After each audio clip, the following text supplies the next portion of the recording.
Now it is recording. Okay, sir. Right. So the first definition was over, and we found some limitation in the first definition. And the second definition, Thrasymachus, justice as the interest of the stronger. In a state, government is the strongest and government governs for its own benefit. Injustice is better than justice. ఇది అర్థమైందారా చాలా మందికి?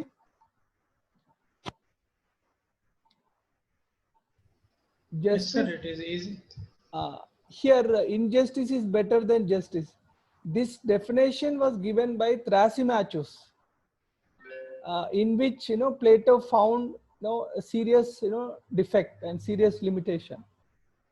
Injustice is better than justice. That is what Thrasymachus said. Why?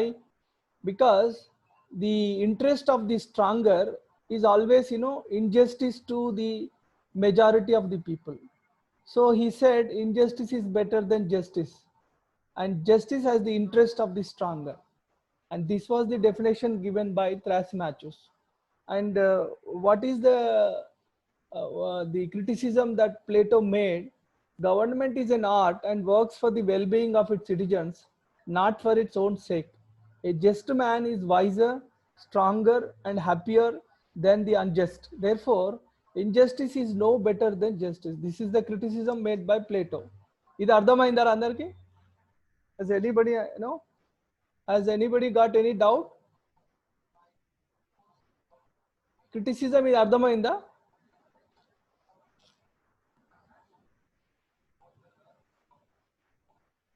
Is this okay? Yes, sir, it is Sir, can okay. you explain once again? Because it's very difficult to understand until and unless you think yourself. You have to keep this slide before you, and you have to think how the interest of the stronger becomes justice. Because we have to think that in any society, government makes the law, but that government is always stronger, and whatever it does, that becomes the justice. But many a time when oligarchic or monarchies make laws, they go against the interest of the larger sections of the society, but that is treated as justice because that is made into law by the government. So that is how the action of the stronger becomes the justice in the society. So that is the perception. But Plato says no, it is not like that. Governance is an art, and always strong man is wiser and stronger and happier than the unjust, and the government rules for the sake of benefit of the people. So injustice is no better than justice. Government works for the justice. So that is what Plato counters the argument given by the the earlier definition. And next, third, Glaucon, pragmatic theory of Glaucon. Glaucon says justice as the interest of the weaker. It implies justice is the necessity of the weak. You see why state has come into. Sir, excuse me, sir. Yes, Chepra. Sir, ఇప్పుడు first slide లో strongest person అంటే వాళ్ళు government నే refer చేసి చెప్తున్నాడా sir strongest? Yes, government is strongest. That was the period where government was in the hands of the rich and super rich class, and whatever they used to make, that that was the justice. Whatever law they used to make, that was the justice. So the interest of the stronger becomes the justice generally. That is what he said. But Plato counters it by saying that no, government works for the betterment of the people, and always stronger one is wise, and he will make justice. He will not always make injustice. That is what Plato counters. That is how. Okay. And Okay. Plato is trying to find out the limitations in the then existing definitions of justice. Okay. Now the third definition, pragmatic theory of Glaucon. He says justice has the interest of the weaker. Why law has come into existence? Why state has come into existence from jungle law? Earlier, there used to be jungle law, but why law has come into existence, why state has come into existence is because to protect the interest of the weaker. So that is how justice is nothing but the interest of the weaker.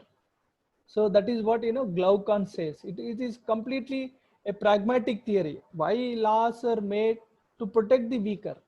That's all. So entire legal system is there to protect the weak. So that is how justice is nothing but the interest of the weaker. So these are the three definitions that were given during the time of Plato. Now, finally, he criticizes the above three justices, concepts of justice. He says that the concept of justice is individualistic. It talks about only people, and also it is external. See, law is an external thing. People, state is also the creation of an external contract. People enter into agreement and create the state. So that is how the then existing concepts of justice emphasized on individual aspects, and also they treated justice as something external. So Plato found these kinds of mistakes in the then existing definitions of justice. Now Plato says that justice is internal, and there should be an integrated wholeness in the justice. Otherwise, justice cannot be wholesome. Justice should be wholesome. It is not just merely concerning with the individuals. It is not external. According to Plato, justice is internal. It is integral. It is an organic concept. So how he views the justice? See, Plato's theory of justice. Justice is the very foundation of Plato's philosophy. He tries an analogy between human organism and social organism. This is what he gave. Yesterday I explained. Once again, I'll give you, one more time. I'll give you the explanation. A human soul, according to Plato, contains three elements. Every human soul contains three elements: reason, courage, and appetite. If reason dominates, he will become a person who belongs to ruling class, or he will become more and more educated. And if courage dominates, then he will become soldier. And the appetite means it's a desire, want. There are some people who are always after satisfying their wants, immediate wants. They'll become producers. Like in the producers class, he includes both all the workers and also trading class. So see how the human soul and character inside human soul makes a person a person belonging to particular class. So if a reason dominates, he will become the ruling class. He will become the member of the ruling class. If courage dominates, he will become the soldier class, member of the soldiers class. And if the appetite dominates, he will become the member of the producers class. So this is how the human element that is there in any individual will decide his stage of life. It will decide to which class he belongs. So that is how he gave, and he says, Plato says that if the people who are allotted to who are given any duty, and that duty should be performed without interfering into others' duties. If principle of specialization and non-interference is followed, then justice will prevail. So that is why, according to Plato, justice presupposes two conditions: functional specialization. Three classes should specialize in their respective functions. And another principle is principle of non-interference. Three classes should not meddle each other so that social harmony can be realized. This is what Plato said about justice. And the criticism. Now, is that okay now?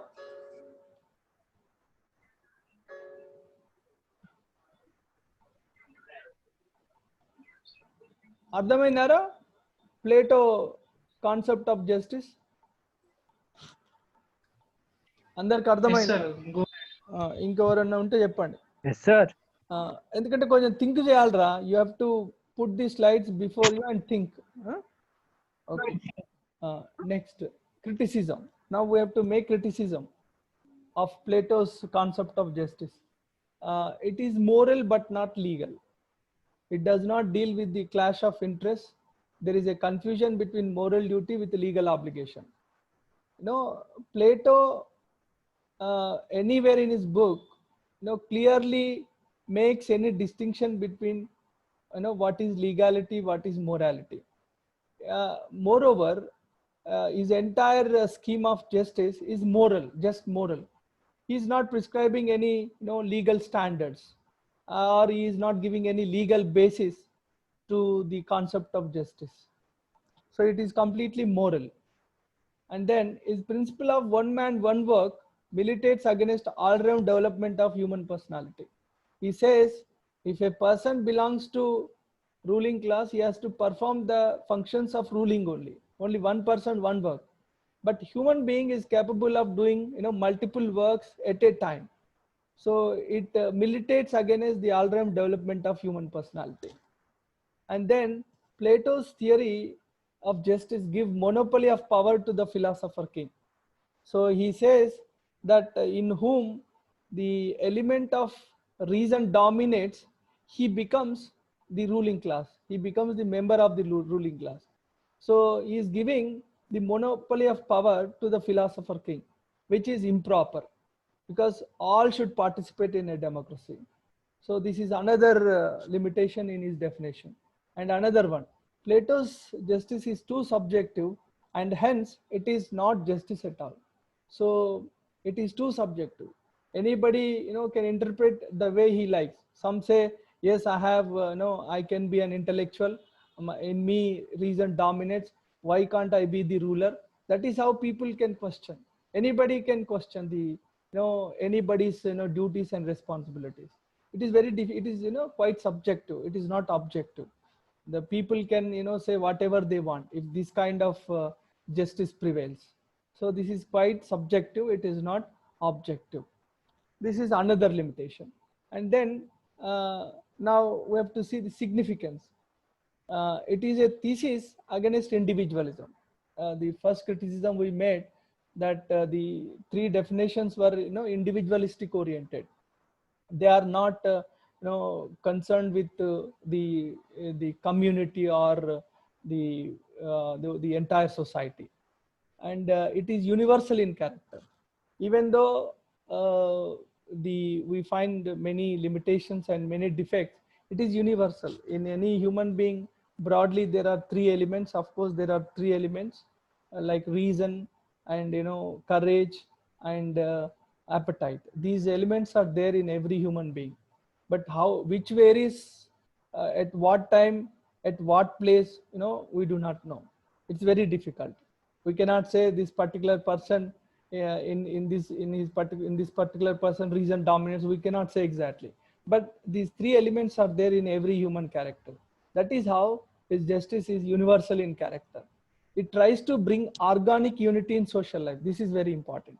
Organic unity means how individual is intrinsically related to the society. See, he will become a member of a particular class based on the element that dominates in him. So he brings organic unity, how the elements inside inside the soul determine his membership to a particular class in the society. So there is a organic unity, how individual and society is intrinsically linked. That is organic unity in social life. Through justice, he established a new conception of virtue, which consisted in the discharge of duty by every individual of his own station. Here we stopped. This is very important statement. In the first class, I told you there is a beautiful, a wonderful quotation given by Socrates, that is, virtue is knowledge. Virtue is knowledge, around which the entire philosophy of Plato revolves. See, here virtue is knowledge. Here virtue means quality. Quality in a profession. If you choose any profession, whether if you have proper knowledge in that profession, then you have that quality, then you have that virtue. I'll give you an example. You take a doctor, the way he treats is important. It is not important that he gives you money or he smiles and he is so friendly with you. It is not important. What is important, what is real virtue? The knowledge in the field he has chosen. For example, you take teacher. A teacher, he is so friendly, gives money, so sympathetic, so empathetic. That is not the, virtue that we want. Here, virtue, if you have knowledge in your chosen field, perfect knowledge, if you do justice to the profession, then it is really virtue. So virtue is knowledge. So here virtue means quality.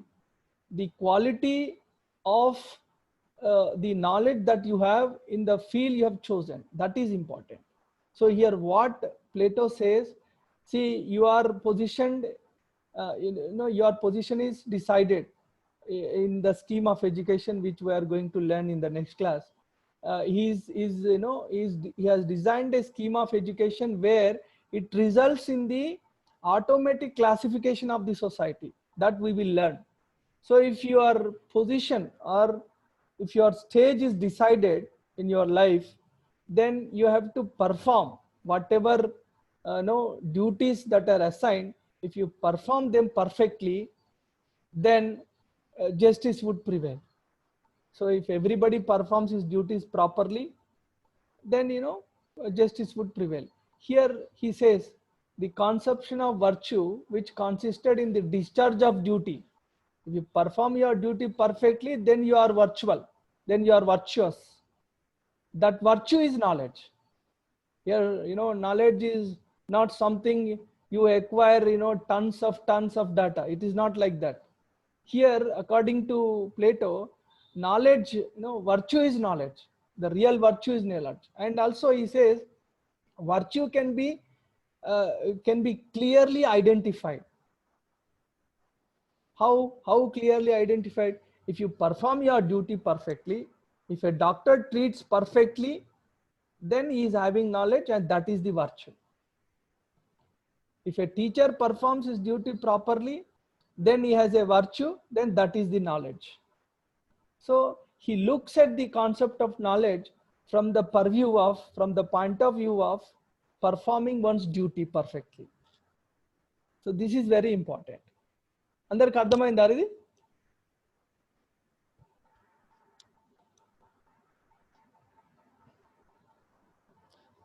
ఇప్పుడు ఇది అందరికి అర్థమైందా? Virtue is knowledge అనేది అర్థమైందా? So yes చెప్పరా? అర్థమైంది sir. ఇంకా అర్థం కాని వాళ్ళు ఉంటే ఎవరుంటే చెప్పండి. Virtue is knowledge.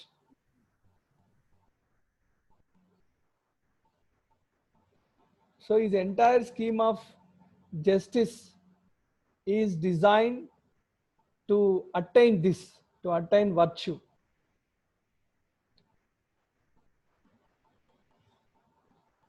అందరికి అర్థమైందారా? ఇది మనం ఎడ్యుకేషన్కి వెళ్ళిపోవాలి.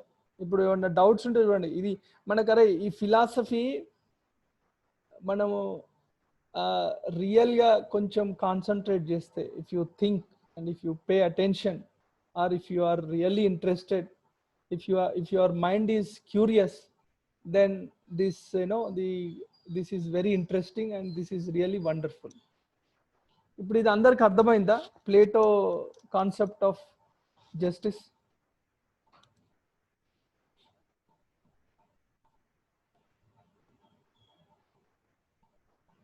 Hello,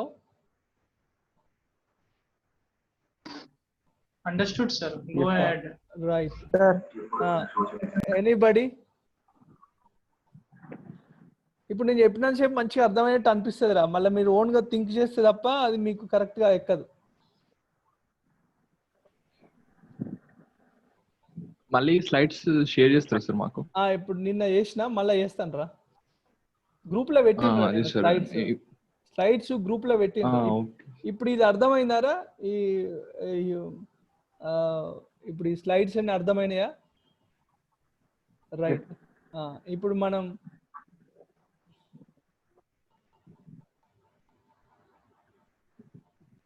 right, we will start the theory of education. Theory of education, right.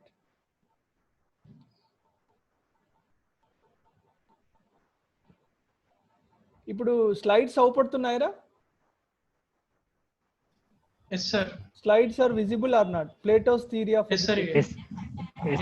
I will enlarge it. Okay. Right. Okay, sir.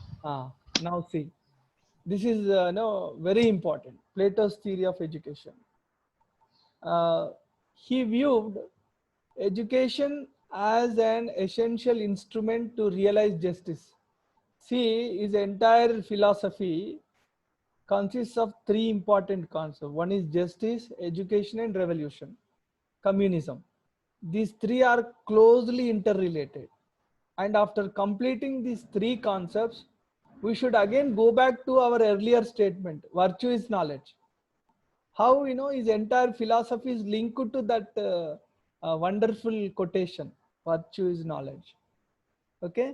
Plato's theory of education, an essential instrument to realize justice. How we will see in the next class. It is through system of education that classification of society takes place. Even classification of society, we have spoken just now, how ruling class, soldier class, and working class, how automatically through the scheme of education the classification of the society takes place. That we will learn. See, we have just 5 more minutes. Okay. It is through education that abilities and capabilities are developed and tested and allot respective station of life. Here it is very important. You see, three elements are there inside every human being. Three elements are there: reason, courage, and appetite.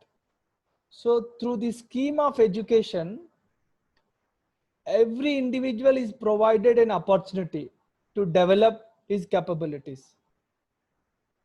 And after developing their own capabilities, there will be a test. And if people pass the test, they will go to another level. Then people who fail in the first test, they will be allotted their respective station of life. And they have to remain in that station, and they have to acquire the necessary skills and capabilities, and they have to perform them perfectly. They have to perform them. So through the scheme of education, classification will happen, and also everybody's station will be decided. Station ante sthai, ప్రతి మనిషి యొక్క స్థాయి నిర్ణయించబడుతుంది education ద్వారా. ఎట్లనో అది మనం ఇప్పుడు స్కీమ్ ఆఫ్ ఎడ్యుకేషన్లో మనకు అర్థమవుతుంది క్లియర్గా. అంటే through education, see, he wants to realize the justice. Right. Plato borrowed the Spartan concept of education, which advocated state-controlled education. Spartan was one of the Greek city-states, and there was an excellent education system in the Spartan city-state. And in Sparta, the family had no control over the education of its members. It developed courage and physique, but neglected both mind and soul. So Plato was influenced by the Spartan education system because they gave lot of importance to education, and it was the responsibility of the state. Family had no control over the education of its members. But he found defect in the Spartan education system. Though he was influenced by the Spartan education system, he found some limitation in the education system. It concentrated only on courage and physique. It neglected both mind and soul. Now, the goal of Plato is to design an education system which gives equal importance to courage and physique, and also mind and soul. So Now we will see Plato expressed the view that education, now what kind of education system he has designed, that is important. And before knowing the scheme of education, we have to understand his concept of education. That is very, very important. There has been lot of debate even now, till 21st century, this has been, debated. His view has been debated. I will explain to you. Plato expressed the view that education turns the eye towards the light which the soul already possesses. This is very important because this has been subject to lot of debate. Even today it is being debated whether knowledge is innate or knowledge is external. Means here you have to understand, you have to debate it whether an individual gains knowledge by observing the outside world. That is one point. If he gains the knowledge by observing the outside world, then knowledge is external. If Plato's perception, if you agree Plato's perception that knowledge is innate, it is already there in your soul. So education is, what education will make, it will turn your eye towards the light. Human soul should be provided with right type of surroundings. Then automatically human soul will develop. This is a big issue to be debated, and come prepared whether knowledge is innate or knowledge is external. That means human being gains knowledge by observing the external factors, or as Plato said, knowledge is already there. It is there in your soul. It is there in your mind. Education will just turn your eye towards the light. That's all. So your soul already is possessing the knowledge. How is that? So there is a great debate. Human soul should be provided with right type of surroundings. So if a human being is brought up in a forest, he will never gain knowledge. If the same human being is brought up in a well-educated family or in an educational institution, he will develop the knowledge.